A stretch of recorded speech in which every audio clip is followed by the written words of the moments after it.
Hello everyone, my name is Roya, and today I'm going to be telling you all about the 5 books that I read in the first half of July.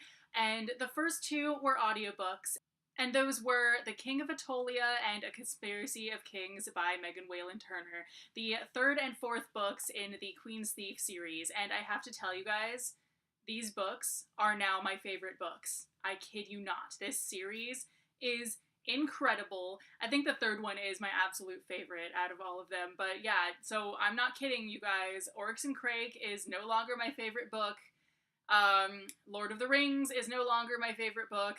My favorite books are the Queen's Thief series. Holy shit. So basically, I just love these books for, like, the character development is just so incredible. The world building is really, really genius without being overly complex in any way. It's not really like it doesn't try to get super creative, but it actually like is at the same time. It's just so insane, and it just has so much like thought-provokingness to it, and it's just so intelligent. Like for a young adult book, it really does not, it feels like an adult book because it's just so like it really gets into your mind and makes you think about stuff, and it's just so incredible. Like I highly recommend this series. If you guys read like one series all year, like I kid you not, it's amazing. Like I don't know what else I can possibly say about this series that even would like do it justice, to be honest.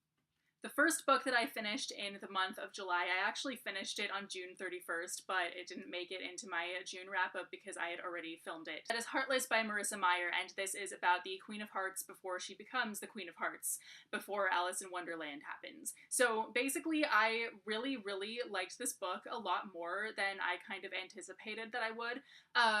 It's really interesting reading a story that you already know is going to end really tragically, and that really kept me reading. Like so much of it just kept me reading and kept me going, what could possibly make this play out the way that I already know that it's going to. All kinds of things. Like there was a lot of suspense to it, and it was just like really, really interesting in a lot of ways. The thing, though, that I thought was a little bit weird is kind of the Alice in Wonderland, like, nonsensical vibe. So I feel like that must be very tricky territory for anyone trying to create that sort of world or write an Alice in Wonderland retelling of any kind. But basically, like, for the most part, this book did a pretty good job with it. Like, they had a dude who, lost his eye playing a game of charades, and they don't really say how that happened. They just act like, well, yeah, so he lost his eye playing a game of charades, like, whatever. Like, it's a totally normal thing that would happen.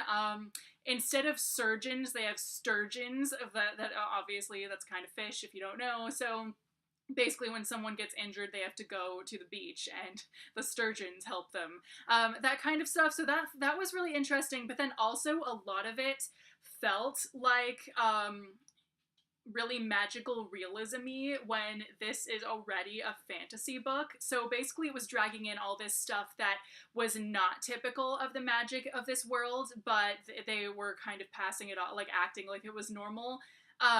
So for instance, like the main character, Kath, has like weird dreams, and then she'll wake up and there's a cherry tree, like just, or a rose bush or whatever, just blooming in her bedroom all of a sudden, and that's not typical of this world at all. But her mom just kind of walks in and goes like, Kath, you really need to like stop having such weird dreams and making this tree grow in the middle of your room. As if it's completely normal when it's not. And so I kind of wondered why this was trying to have like a magical realism-y vibe when it's already a fantasy world, so that didn't quite work. So there was just some stuff like that I kind of went, what is up with that? That makes no sense. But for the most part, I really, really enjoyed this book, and I could not freaking put it down. It was insane.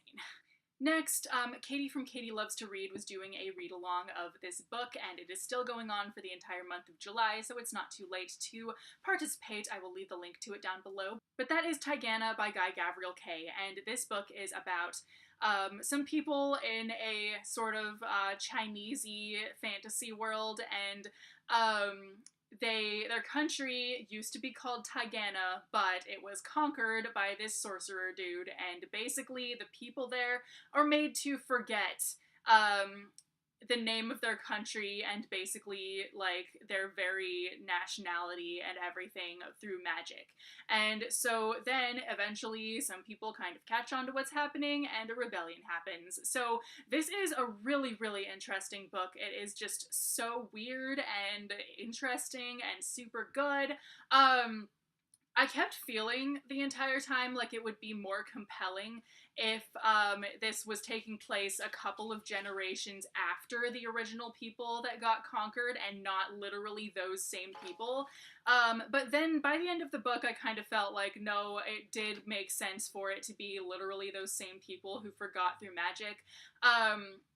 But I feel like it would have been, like, part of me still wonders if it would have been a more interesting story were the other case the case. But it was still really incredible, really weird.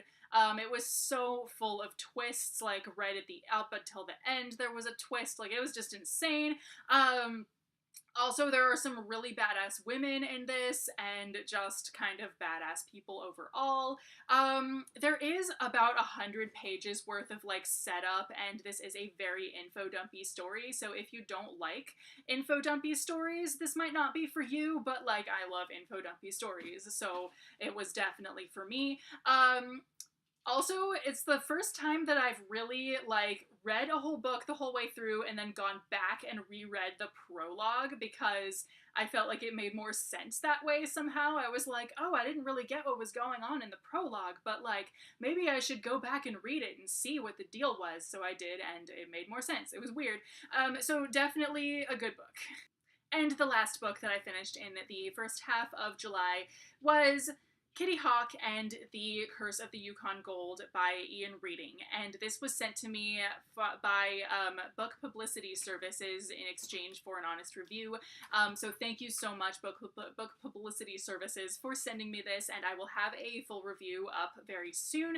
That will probably be one of my, like, next couple of videos that I'll have up. It will be a full review of this, but yeah. So this book is about a girl named Kitty Hawk who basically she flies planes, and she loves flying planes. It's her favorite thing. So basically she graduates from high school and decides to go spend a summer in Alaska studying whales. So she basically gets, like, a clothing company to sponsor her trip, and she, like, goes off to Alaska, and she observes whales from the plane, from the air. She, like, takes aerial photos of them. She realizes that something's going on with this boat over yonder that keeps like showing up, and she thinks that they are gold thieves, so she goes to investigate and embarks on a really insane adventure where not everything is as it seems. And sorry guys if you can hear, like, the kitten just running around my room. It's like he's being a crazy mew. So I really, really enjoyed this book. This was another one that I enjoyed a lot more than I anticipated that I would. Basically I thought the first half of it was less interesting because some parts of it just got really draggy, and we were given a lot of slightly unrealistic dialogue and some, like, overly draggy scenes that just went on that could have been, like, cut shorter. But then by the halfway point, the mystery part really kicked in, and I was just so engrossed. The second half of this book was just so full of twists and so full of craziness, and I absolutely loved reading it, and it was just incredible. And it was full of, like, really interesting characters that you get to know, and really interesting, like, sort of tips of the hat to history, all sorts of things, and some very interesting and thought-provoking, like, lessons that are learned in it, and I just really, really enjoyed that. So anyway, you can look forward to my full review of this very soon. So these 3 books, plus the 2 Queen's Thief series audiobooks that I read, are the 5 books that I finished in the first half of July. Let me know what books you've read so far in July, and I will see you very soon with a new video. Bye!